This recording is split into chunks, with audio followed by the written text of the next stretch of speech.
very small community where it just doesn't happen. This is what you see on TV.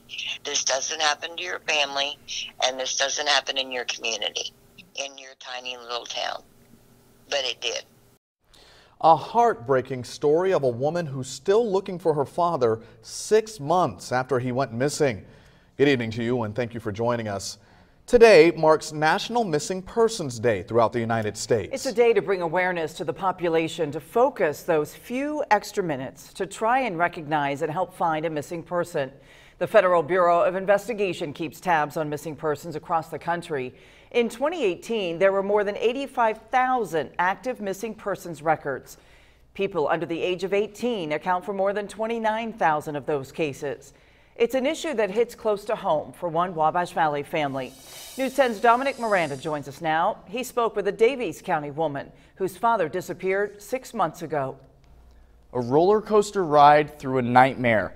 That's the way Lori Jones is describing the disappearance of her father, Dan. He's been missing for the last 6 months.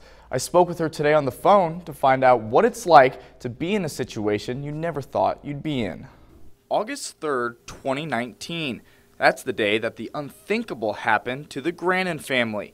Dan Grandin was at his home in Washington, Indiana. His nephew had just seen him that night. 2 days later, Grandin had disappeared without a trace. His wallet, keys, and cell phone on the table beside his bed, leaving his family speechless and left to pick up the pieces. Our family desperately needs answers. It has taken such an emotional toll on us. There are no words.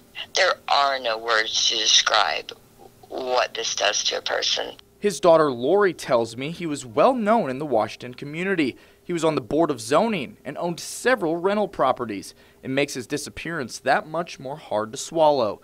She thanks the Davies County Sheriff's Office for their relentless pursuit of her father, but knows someone out there knows something. We're getting tips out like crazy. I get tips daily. And the police, they follow every lead. But they follow them, and then nobody will talk because they're scared. It's been 6 months since the disappearance of Dan Grandin, and Lori tells me the family is losing hope and patience.